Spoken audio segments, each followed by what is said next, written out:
ఏర్పడ్డాక మొదటిసారి సంపూర్ణ రైతు భరోసా రైతుల ఖాతాలో పడ్డట్టుగా తెలుస్తుంది నాకు తెలిసి అయితే. సో ఇదైతే రైతులందరికీ శుభవార్త. రాని వాళ్ళు మరొకసారి చెక్ చేసుకునేటువంటి ఆలోచన చేయండి. రైట్.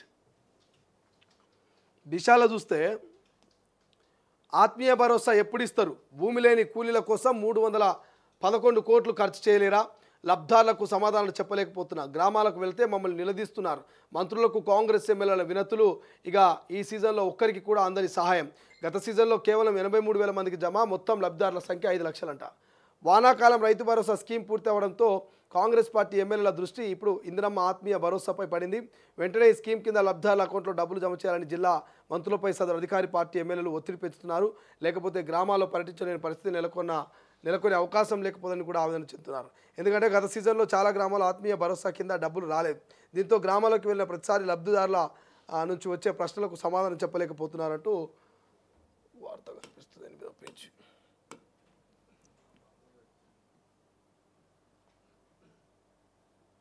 సో మంత్రుల వద్ద తమ గోడును వెలబోసుకున్నట్టు తెలిసింది. ఆత్మీయ భరోసా పైసలు ఎప్పుడు ఇస్తారు? పోయినసారి ఇవ్వలేదు, ఈసారి కూడా అంతేనా అని అన్ని లబ్ధాల నుంచి తమకు ఎదురైన ప్రశ్నల్ని ఓ ఇద్దరు ఎమ్మెల్యేలు సెక్రటరియట్లో ఓ మంత్రిని కలిసి సందర్భంగా వివరించినట్టు సమాచారం.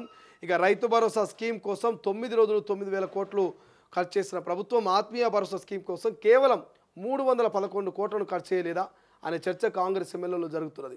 ఒకవేళ ఈసారి కూడా స్కీమ్ను అందరికీ అందించకపోతే రాజకీయంగా ఆశించిన మైలేజ్ రాదని కాంగ్రెస్ ఎమ్మెల్యేలు ఆవేదన చెందుతున్నారు. ఈ ఏడాది జనవరి 26 రిపబ్లిక్ డే సందర్భంగా ఇందిరమ్మ ఆత్మీయ భరోసా స్కీమ్ని రాష్ట్ర ప్రభుత్వం ప్రారంభించింది. ఈ స్కీమ్ కింద భూమి లేని కూలీలకు ప్రతి సీజన్కు అంటే 6,000 చొప్పున ఈ రెండు సీజన్లు 6,000 చొప్పున ఏటా 12,000 ఆర్థిక సాయం అందించడం దీని ఉద్దేశం. అయితే ఈ పథకం కోసం రాష్ట్ర వ్యాప్తంగా సుమారు 5,19,190 మంది లబ్ధారు ఉన్నట్టు గుర్తించారు. కానీ గత సీజన్కు చెందిన 6,000 ఆర్థిక సాయాన్ని కేవలం 83,887 మంది మాత్రమే అందించారు. అంటే మిగతా 4,35,304 మందికి ఎటువంటి ప్రయోజనం దక్కలేదు. దీనితో ఈసారి తమ అకౌంట్లో ప్రభుత్వ డబ్బులు జమ చేస్తుందా లేదా అనే అయోమయంలో లబ్ధాలు ఉన్నట్టుగా తెలుస్తోంది. సో మొత్తం మీద ఏమైంది? ఇక్కడ ఉన్నటువంటి వార్తా కథ సారాంశం ఏంది? ఏం సారాంశం ఉన్నది ఇక్కడ అంటే మీ అందరికీ తెలుసు. ఇంతకుముందు మన వార్త చదువుకున్నాం. ఇందిరమ్మ ఏదైతే రైతు భరోసాకు సంబంధించి 9 డేస్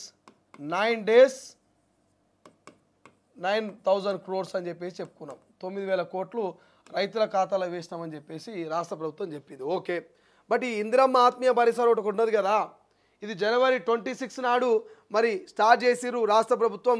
ఈ ఇందిరమ్మ ఆత్మీయ భరోసా అనేది ఎవరికి ఇస్తారు, ఎందుకు ఇస్తారు అంటే మరి అసలు కుంట జాగలేనటువంటి నిరుపేద కుటుంబాలు ఎవరైతున్నారో, కూలీ పని చేసుకున్నటువంటి రైతన్నలు ఎవరున్నారో వాళ్ళకు ఏడాదికి 12,000 చొప్పున, సీజన్కు 6,000 చొప్పున మరి ఇందిరమ్మ ఆత్మీయ భరోసా వేస్తామని ఒక హామీ ఇచ్చారు. మరి మొత్తం ఎంతమంది ఉన్నారు రాష్ట్రంలో మొత్తం ఎంతమంది ఉన్నారు? ఈ ఇందిరమ్మ ఆత్మీయ భరోసాకు సంబంధించి 5 లక్షల మంది ఉన్నారు అనుకోని. ఓవరాల్గా 5 లక్షల మందికి పైగానే ఉన్నారు. 5 లక్షల మంది ఇందిరమ్మ ఆత్మీయ భరోసా సంబంధించిన ఉన్నారు. మరి ఈ ప్రభుత్వం ఎంతమందికి ఇచ్చింది అంటే 80,000 మందికి ఇచ్చింది. ఓవరాల్గా 80,000 మందికి ఈ ఇందిరమ్మ ఆత్మీయ భరోసా ఇచ్చింది. ఇంకా 4,20,000 మందికి ఇందిరమ్మ ఆత్మీయ భరోసా ఎండాకాలం సీజన్కి సంబంధించింది ఇవ్వలేదు. మరి ఇప్పుడు వానాకాలం సీజన్ వచ్చింది, 2 విడతల్లో కలిపి 12,000 ఇవ్వాలి. మరి మొదటి విడత కింద 80,000 మందికి ఇచ్చింది. మరి ఇంకో విడత ఇవ్వాలని ఇప్పుడు వానాకాలం సంబంధించిన విడత ఇవ్వాలి. ఈ విడత ఇచ్చింది అంటే ఈ విడత కాదు, పోయిన విడతనే ఇవ్వలేదు. మరి ఈ విడత ఆ విడత కలిపితే ఎన్ని అయితే అంటే 311 కోట్ల రూపాయలు అవుతాయి. ఈ ఇందిరమ్మ ఆత్మీయ భరోసాకు మొత్తం 5 లక్షల మంది లబ్ధాలు ఉంటే వాళ్ళకి అయ్యే ఖర్చు 311 కోట్లు. 9,000 కోట్లు ఇచ్చిన రాష్ట్ర ప్రభుత్వానికి 300 కోట్ల లెక్కన ఈ 300 కోట్లు ఇస్తే ఇందిరమ్మ ఆత్మీయ భరోసా ఇచ్చినటువంటి హామీ నెరవేరుతుంది. సో గ్రామాలకు పోతే ఎమ్మెల్యేని గ్రామంలో ఉన్నటువంటి రైతు కూలీలు అడుగుతున్నట, ఏమయ్యా సారు మాకు ఇస్తామన్నటువంటి ఏడాదికి 12,000 సీజన్కి 6,000 అని అడుగుతున్నట.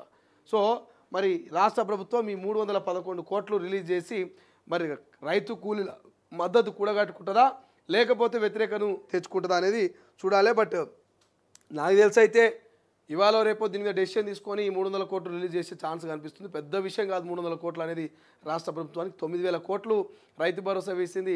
మరి రైతు కూలీలకు కూడా ఇచ్చిన హామీ నెరవేర్చుకోవాలంటే 300 కోట్లు లెక్క కాదు. మరి చూడాలి ఏం చేస్తుంది అనేది.